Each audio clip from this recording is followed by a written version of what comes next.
Well, back in Iran, the parliament speaker there has blamed the U.S. for the situation in the Strait.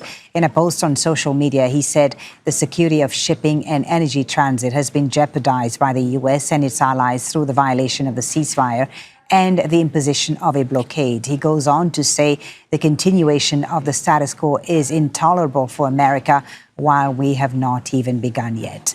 Let's now bring in Zohreh Kharazmi in Tehran. She's an associate professor in Faculty of World Studies at the University of Tehran. Thank you so much, Professor Kharazmi, for your time. Based on that statement from Speaker Kalibaf, is Iran effectively walking away from the ceasefire?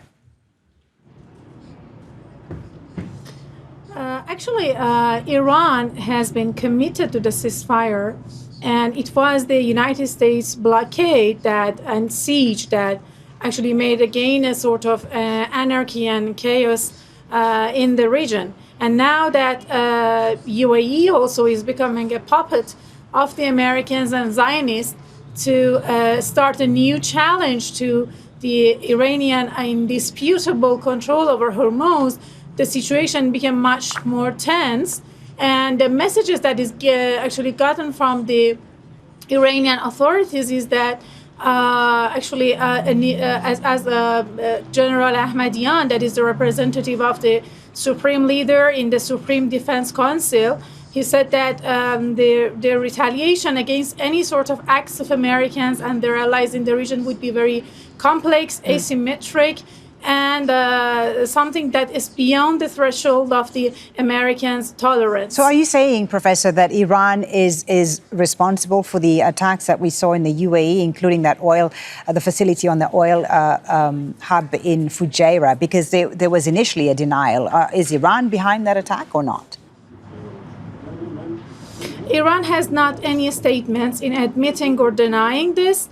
But what is clear is that the UAE has, with a very dark profile it has, it's the nest of the Mossad, and also it is very much unpopular, not in Iran and among the also nations of the region, because you consider that right at the time that Israelis were doing genocide in Gaza, it was UAE that made Al-Fujairah the entry terminal of IMEC, and it's air, land, and sea is absolute territory for the American and the Zionist regimes of Israel's equipment and forces. And you see that they're not hiding their hostilities against Iran. So I think that that's a very tense situation between Iran and UAE. But do Iranian decision makers understand how attacks on a place like Fujairah, which is a key oil hub, reinforce the narrative that Iran is a threat to global energy security and not a victim as it's presenting itself?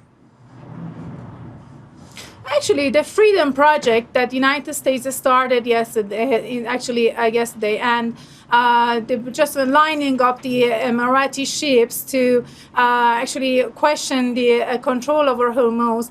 And that both the American destroyers and the Emirati ships have had to back off because Iran is very well dominant in the Strait of Hormuz. And even the restrictive arena that Iran has determined was becoming broader, including the Emirati islands. So I think that they should get the message that any step they are taking is making more failure for them. Okay, so inside Iran, help us understand how this is being framed inside Iran, Professor.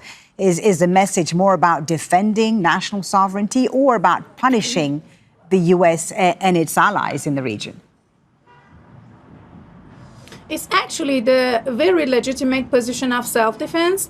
And the Emiratis, as also their foreign minister also assertively mentioned, are not only inciting the Americans and the Zionist regime to have the military act against Iran. But you remember that the first day of the ceasefire, it was the Mirage 2000 Emirati Mirage 2000 that was struck over Syria and Lebanon. So they've never been committed to the ceasefire, and they took a very bad way actually in reverse that will bring a lot of destruction in the region. Professor Kharazmi, thank you so much for talking to us and bringing us a perspective there from Tehran. Zohreh Kharazmi, a professor at the University of Tehran.